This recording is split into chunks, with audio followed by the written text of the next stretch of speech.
త్వరలోనే నాగశ్విన్ డైరెక్షన్లో ప్రభాస్ హీరోగా నటించిన కల్కి 2898 AD సినిమా రిలీజ్ అవబోతుంది. ఈ తరహాలో చాలామంది కల్కి ఎవరు అనే దాని గురించి తెగ సెర్చ్ చేస్తున్నారు.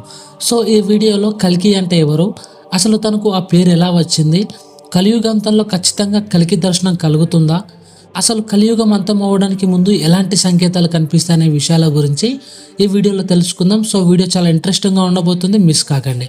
ఇలాంటి వీడియోలు మీ ముందు తీసుకురావడానికి మీ సపోర్ట్గా జస్ట్ లైక్ చేయండి చాలు. సో ఇంకా లేట్ చేయకుండా వీడియో స్టార్ట్ చేద్దాం. పురాణాల ప్రకారం మన దేశంలోని ఉత్తరప్రదేశ్ రాష్ట్రంలోని ముర్దాబాద్ సమీపంలోని సంబాల్ గ్రామంలో కల్కి భగవంతుడు జన్మించాడు. తన సోదరులందరూ దేవతల అవతారాలుగా ఉంటారు. వీరు ధర్మాన్ని పునఃస్థాపించడంలో తనకు సహాయం చేస్తారు. కల్కి తండ్రి కలియుగంలో విష్ణువు యొక్క గొప్ప భక్తుడు. తనకు వేదాలు పురాణాల గురించి పూర్తి అవగాహన ఉంటుంది.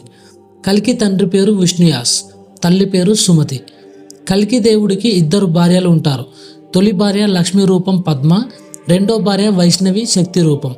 వైష్ణవి అంటే తల్లి వైష్ణోదేవి రామావతార కాలం నుండి భగవంతుడిని వివాహం చేసుకోవాలని తపస్సు చేస్తుంది. కల్కి ఆమె తపస్సుకు సంతోషించి తనను వివాహం చేసుకుంటారు. లార్డ్ కల్కికి జై, విజయ్, మేఘ్వాల్ మరియు బాలహక్ అనే నలుగురు కుమారులు ఉన్నారు. శ్రీ భాగవత పురాణం మరియు కల్కి పురాణం ప్రకారం సత్యయుగంలోని సంధికాలంలో కల్కి భగవానుడు అవతరిస్తాడు. శ్రీ మహావిష్ణుమూర్తి యొక్క ఈ అవతారం 64 కళ్ళలతో నిండి ఉంటుంది. దుష్టులను శిక్షించడానికి మరియు పాపం పరిమితులను అధిగమించి ధర్మాన్ని తిరిగి స్థాపించడానికి కల్కి భగవంతుడు అవతరిస్తాడు. భాగవతంలోని 12వ స్కందాలోని 2వ అధ్యాయంలో కల్కి భగవానుడి అవతారం గురించి పూర్తి వివరాలు అందుబాటులో ఉన్నాయి. ఈ అవతారం నిష్కళంక దేవుని పేరిట ప్రపంచమంతటా కూడా ప్రసిద్ధి చెందింది. మహావిష్ణు 10వ అవతారమైన కల్కి దేవుని వాహనం తెల్లని గుర్రంగా పరిగణిస్తారు. ఈ గుర్రంని దేవదూత అని కూడా పిలుస్తారు. కల్కి భగవంతుడి చేతిలో ఖడ్గంగా గుర్రపు స్వారీ చేస్తూ లోకంలోని పాపాత్మలను శిక్షించి ధర్మాన్ని పునఃస్థాపిస్తారని పురాణాల్లో పేర్కొనబడింది. కల్కి అంటే దోషాన్ని తొలగించేదని అర్థం. దోషాల నుంచి విముక్తి కలిగించే అవతారం కాబట్టే తనకు కల్కి అనే పేరు వచ్చిందని పురాణాలు చెప్తున్నాయి.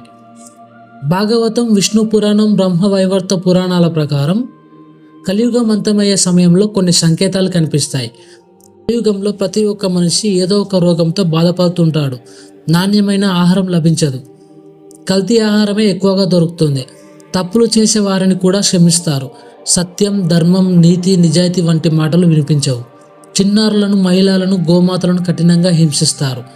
కన్నవారిని రోడ్డు పాలు చేసి వారు కష్టపడుతున్నా ఏం పట్టనట్టు సంతోషంగా జీవిస్తారు.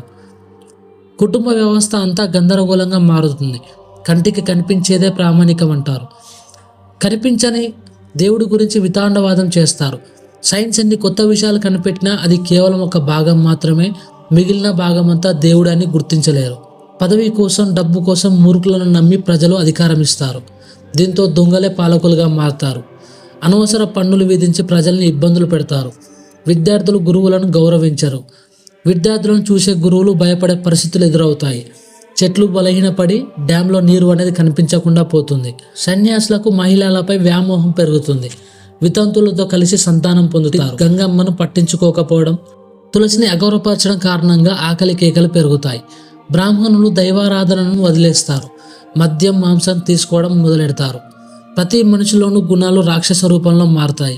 ఈ లక్షణాలన్నీ కలియుగంలో కనిపించి 4వ పాదంలో మనుషులు బతకలేని పరిస్థితి చేరుకున్నప్పుడు కల్కి వస్తాడు. అప్పటి నుంచి మళ్ళీ సత్యయుగం ప్రారంభమై శ్రీ మహావిష్ణువే లోకాన్ని పాలిస్తాడు. సో స్టూడెంట్స్, చూశారు కదా, వీడియో మీకు ఎంతో కొంత నాలెడ్జ్ ఇవ్వడంలో ఉపయోగపడిందని అనుకుంటున్నాను. వీడియో నచ్చితే లైక్ చేయండి. మన ఛానల్ అయితే సబ్స్క్రైబ్ చేసుకోండి. Thank you for watching. జై హింద్.